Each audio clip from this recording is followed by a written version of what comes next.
this detour episode, we're heading to the picturesque St Columbia Falls in the Pyengana Valley of Northeast Tasmania. Our route east along the Tasman Highway from Scottsdale follows what's marketed as the Trail of the Tin Dragon, which tells the story of Chinese tin miners in the district in the late 1800s. We're going to detour off the Tasman Highway to check out the wood carvings at Ledgerwood, then head up to the historic Weldborough pub for lunch. After a brisk walk at the falls, we'll stop off at the famous pub in the Paddock for a well-earned ale. Not far out of Scottsdale, we hit some great twisties at the Rocky Cutting and infamous Billycock before we detour off the highway to see the Ledgerwood memorial trees. We're told that back on the 15th of October 1918, a ceremony was held in the railway reserve at Ringarooma Road, which was renamed Ledgerwood 3 months later, where 9 trees were planted to honour soldiers killed in World War I. As the names of the fallen were called out, a relative or near relative came forward to hold the tree until it was planted. In 2001, a report on the condition of the trees showed that they were no longer safe, and the community were devastated that their memorials would be lost. However, in 2004, a proposal was put forth that the stumps be carved into the likeness of each soldier. Eddie Freeman, a chainsaw carver from Ross, was employed by the Ledgerwood Hall and Reserve Committee to sculpt the masterpieces you see here today.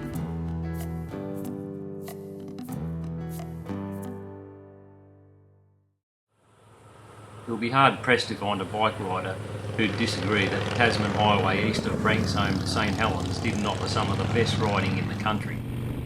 The road winds and twists its way through rich undulating farmland before climbing the Weldborough Pass, which has one of the most spectacular fern displays that you'll see anywhere in Australia. For kilometres beside the road, huge ferns are on either side. They are interspersed with stands of blackwood, sassafras and myrtle. The pass, which rises 595 metres, offers excellent views on either side of the road and the range.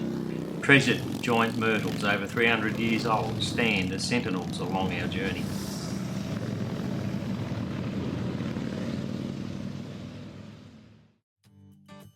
Our lunch destination was the historic Weldborough Hotel that was established in 1876. Today it's run by Mark and his wife, and they serve one of the best counter meals on the east coast of Tasmania. They also have the award-winning Tasmanian micro-brew experience, which showcases one of Tasmania's largest selections of traditional ales, crisp ciders and real soft drinks, and the food served is locally sourced, freshly prepared and cooked to order. They also have vegetarian, vegan and gluten-free meals. If you have a little more time, they have rooms as well as a well-serviced campground. The Weldborough Hotel is situated a stone's throw from forestry trails, hikes and the Blue Tier. There are loads of things to do. A mountain bike heaven, there are also amazing four-wheel drive, quad and trail bike riding opportunities. Gems can be found in the nearby Weld River, and they even hire fossicking gear. However, we met a chap at the bar who offered to drive us the 6 kilometres up to Mount Paris Dam in his four-wheel drive to see the only pillar and slab dam built in Tasmania if we bought him a couple of beers. We did, and even though it has no water now, it was well worth seeing what was achieved with wheelbarrows and shovels.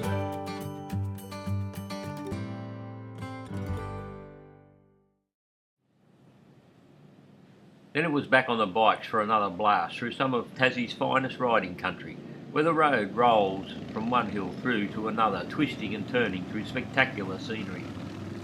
Except for the power lines, that is.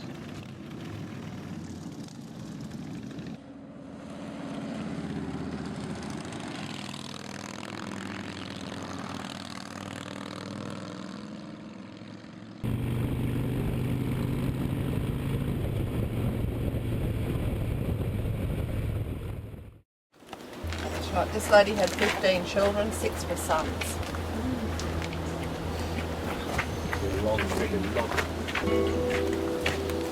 No, I'm more interested in drinking beer than farming. God love them. So she simply made their homestead a licensed homestead. Dances and theatre every Saturday night.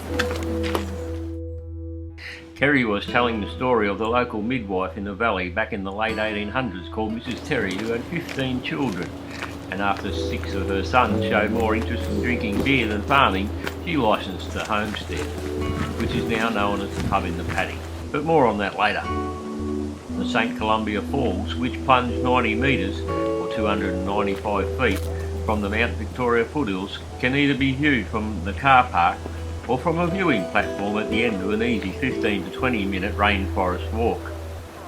As you can see, we chose the walk, and it was certainly well worth it, as the view was sensational.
Licensed since 1880, the Pub in the Paddock is one of Tasmania's oldest country pubs, literally sitting in the middle of a paddock in the verdant Pyengana Valley.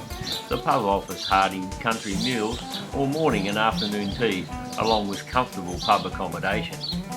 And after that walk down to the waterfall, we certainly enjoyed a cold ale. However, the Pub in the Paddock also has a tradition which can't be passed up, and that's feeding Priscilla, their resident pig, a beer, which can be purchased at the bar for $1.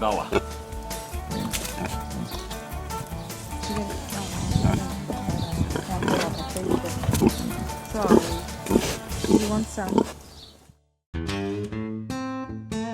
Then it was down the road a few kilometres to the Pyengana Dairy Company to sample and pick up some of their award-winning English-style cheddar cheeses. They have a fully licensed cafe and serve a range of breakfast and lunch meals, snacks and desserts, complemented by espresso coffee, boutique teas, Tasmanian beers, wines and ciders, and of course their farm fresh milkshakes.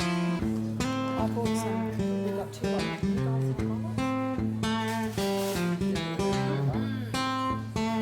Which is that? Cheese, some olives, and some sauce for Kerry's pad. And as the day drew to a close, it was time to reflect on the ride. Overall, we give riding anywhere in Northeast Tassie a full 5 helmet score. The food, hospitality, scenery and riding are all superb.